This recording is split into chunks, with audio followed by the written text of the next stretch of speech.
ঘট আছে। আরেকটি ঘট হচ্ছে রাধা মাধবের ঘট। রাধা মাধব যদি না আসে, রাধা কৃষ্ণ যদি না আসে, তাহলে কীর্তন হবে? হবে না। আচ্ছা বাবা, রাধা মাধব এসেছে, তাহলে কীর্তন হয়ে যাবে? হ্যাঁ, সেটি কার ঘট? যুগমায়ার ঘট। ভগবানের মায়া কয়টি গো মা? তিনটি। কি কি? একটি আত্মমায়া, আরেকটি মহামায়া, আরেকটি কি? যুগমায়া। যুগমায়া। আত্মমায়া দ্বারা নিজেকে আবির্ভূত করতে হবে, মহামায়া দ্বারা জগৎ পরিচালনা করতে হবে। করে। আর যুগমায়া দ্বারা বৃন্দাবনের লীলা পরিচালনা করতে হবে।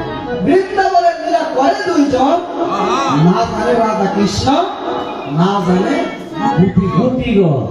ওমা, যদি এই ভক্তগণ না আসে, তাহলে কি কীর্তন হবে? হবে না। কেন হবে না? এই যে এখানে গণ আনবে, ভক্তগণ থাকলেও কীর্তন হবে, না থাকলেও হবে না। হরির নামে শুভ হচ্ছে গৌরীর ভক্ত নয়। আর ভগবান বলেছে, যেখানে ভক্ত নেই সেখানে আমি নাই। আসতে পারি না। আমি ভক্তের অধীন। ভগবান। ভগবান কি বলছে? ওরে ভক্ত আমার, ওরে মাতা পিতা,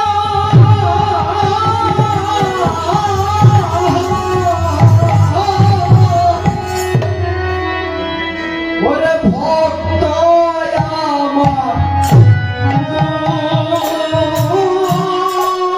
ভক্ত আমার,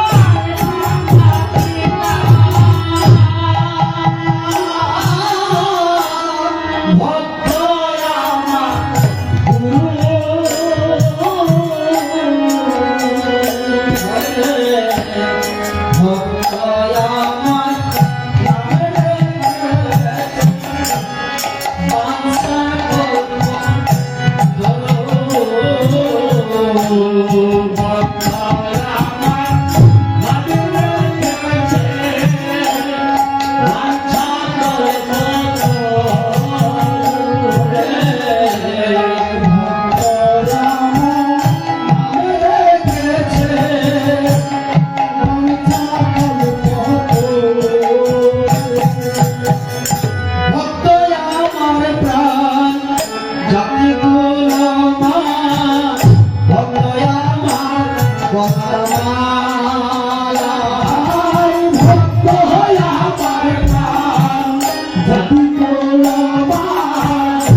দিবস এতক্ষণ আমরা বন্দনা করেছি মায়েরা এমন করে ধ্বনি করবে বাবারা এমন জোরে জয় ধ্বনি করবে যাতে করে যারা ভগবানের অচৈতন্য জীব কারা যারা বাড়ি থেকে মনে করেন ঘুমায় রয়েছে তারা হ্যাঁ?